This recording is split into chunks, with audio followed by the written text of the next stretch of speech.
නමෝ තස් භගවතෝ අරහතෝ සම්මා සම්බුද්දස්ස නමෝ තස් භගවතෝ අරහතෝ සම්මා සම්බුද්දස්ස නමෝ තස් භගවතෝ අරහතෝ සම්මා සම්බුද්දස්ස.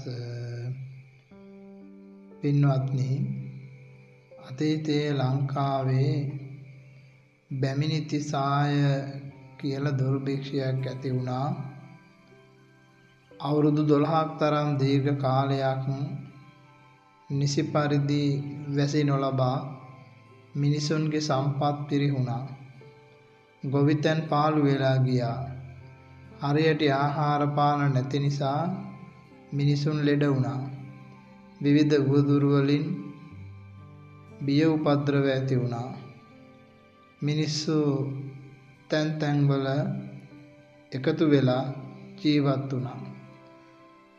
වත්තූල පර්වතය ඇසුරු කරගෙනත් මිනිසුන් පිරිසක් ජීවත් වුණා.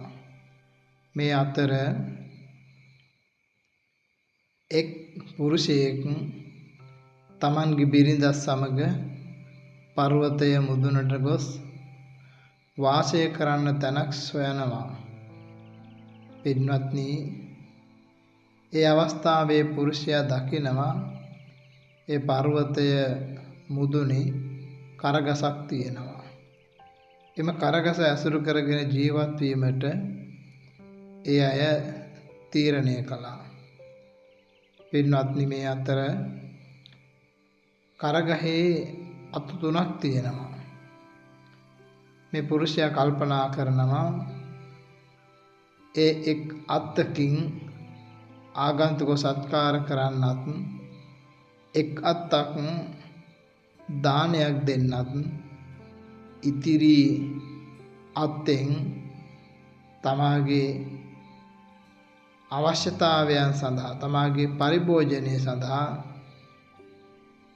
යොදා ගන්නත් තීරණය කළා. තමන්ගේ අත්තෙන් කොළ අනුභව කරමින් ජීවත් වෙනවා. මේ අතර පින්වත්නි, එක් ස්වාමීන් වහන්සේ නමක් මෙතනට පිණ්ඩපාතයේ වඩිනවා. ඒ ස්වාමීන් වහන්සේ දුටු මේ පුරුෂයා බොහෝම සතුටට පත් වෙනවා. සතුටු වෙලා කල්පනා කරනවා බොහොම කලාතුරකින් ස්වාමීන් වහන්සේ නමක් අපට මුණ ගැහෙන්නේ. එහෙම හිතලා භික්ෂුන් වහන්සේට වැඳ නමස්කාර කරලා පාත්‍රය අරගෙන ස්වාමීන් වහන්සේ සුදුසු ආසනයක වඩා හිඳවලා මේ කරකොල නිසා මට මහා පිනක් කරගන්න පුළුවන්. එහෙම හිතලා කොළගෙන එහෙමට ගස මුලට ගියා. පින්වත්නි, හරි පුදුමයි. ගසේ කොළ සියල්ලම පණුවෝ කාලා. අඩුම තරමේ දැල්ලක්වත් ඉතුරු කරලා තිබුණේ නැහැ. මේක දැකපු අර පුරුෂයා බොහෝම දුකටපත් වෙලා ගෙදර ගියා. හිස් අතින් ගෙදර එන ස්වාමියා දුටු බිරිඳ කුමක් නිසා හිස් අතින් එන්නේ දැයි විමසුවා. බොහෝ කලකින් දක්නට ලැබුණු භික්ෂුන් වහන්සේට දන් දෙන්න කොලයක්වත් ඉතුරු වෙලා නැහැනේ. දැන් අපි කුමක් කරන්නදයි ස්වාමියා ඇසුවා. බොහොම දුක් වුණා. පින්වත්නි, දානට කුමක් හෝ දෙන්න ඕනෑයි සිතූ බිරිඳ භික්ෂුවට නොදන්වා තමන්ගේ සිරුරේ මාංශ උයා දන් දීමට තීරණය කළා. එහෙම තීරණය කරපු මේ බිරිඳ පිහියක් අරගෙන කාමරයට ගියා. පින්වත්නි, මේ ස්වාමියාටත් ඒ අදහසම ඇති වුණා. මාගේ ශරීර මාංශවත් මේ ස්වාමීන් වහන්සේට උයලා දන් දෙන්න ඕන කියලා කල්පනා කරලා ස්වාමියාත් පිහියක් අරන් ගෙට යනවා. ඒ වෙලාවේ දකිනවා තමන්ගේ බිරිඳ තමන්ගේ ශරීරයේ මස් අරගෙන දන් දෙන්න සූදානම් වෙන බව. කුමක්ද නුඹ මේ කරන්න හදන්නේ? ස්වාමියා අහනවා. ඒ වෙලාවේ බිරිඳ කියනවා ස්වාමී මම්මගේ ශරීර මාංශය උයලා භික්ෂුවට දන් දෙන්නයි කල්පනා කළේ. ඒ වෙලාවේ මේ ස්වාමියා කියනවා ස්ත්‍රීන් නම් ඉවසා ගන්න දරා ගන්න ශක්තිය අඩු අය. ඒ නිසා ඔබ නෙවෙයි මම මගේ ශරීර මාංශය දෙන්නම් අපි උයලා දන් දෙමු කියලා. බලන්න පින්වත්නි මේ දෙන්නගේ ඇතිවෙච්ච දාන චේතනාව කොයිතරම් ප්‍රබලද, කොයිතරම් ශ්‍රද්ධාවක් තුරුණුවන් කෙරෙහි ඇති වුණාද, මේ දාන චේතනාව කොයිතරම් බලවත්ද කියලා කිව්වොත් පින්වත්නි මේ බෝසත් අදහස පින්වත්නි සක් දෙවිඳු දකිනවා. සක් දෙවිඳු දැකලා බොහෝම සතුටටපත් වෙලා මනුෂ්‍ය වේශයක් මවාගෙන ඇවිදින් මේ අයගෙන් විස්තර අහනවා. විස්තර අහනකොට ඒ අය මුල ඉඳන් සිදුවෙච්ච ඒ සිදුවීම මේ පුජ්‍යලයට ප්‍රකාශ කරනවා.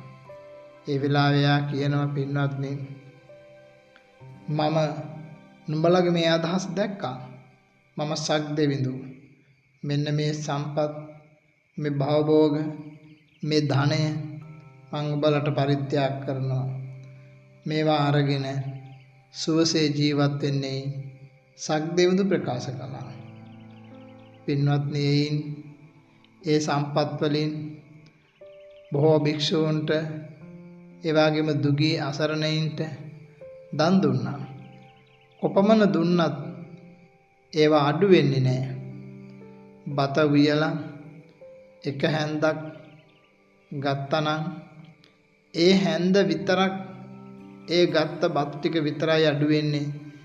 එයින් තව කොපමණ දුන්නත් ඊට වඩා අඩුවක් පේන්නේ නැහැ. මේ විදියට බොහෝ කාලයක් පින්වත්නි සිත්සේ පින්කම් කරලා ආයු කෙලවර මේ දෙදෙනා දෙව්ලොව උපන්නා. බලන්න පින්වත්නි ශ්‍රද්ධාවෙන් සිත පිරිසුදු කරගෙන දන් දීමේ චේතනාවම කොයිතරම් ප්‍රබලද කියලා. ඒ නිසා ඔබත් දානයක් දෙන අවස්ථාවේදී සිත, කය, වචනය පිරිසුදු කරගන්න ඕන. పూర్ව චේතනා, අපර චේතනා, මුංචන චේතනා කියන දන් දීමට පෙර, දන් දෙන අවස්ථාවේ, දන් දීමෙන් අනතුරුවත් සිත පිරිසුදු කරගන්න ඕන. ශ්‍රද්ධාවේ වෙනසක් ඇති කරගන්න හොඳ නැහැ. කර්මයේ කර්මඵලයේ සැකයක් ඇති කරගන්න හොඳ නැහැ. අපට මතු ප්‍රයෝජනයේ සඳහා පවතින්නේ දානයමයි කියන විශ්වාසය ඇතිව දන් දෙන්න ඕන. ඔබට තෙරුවන් සරණයි.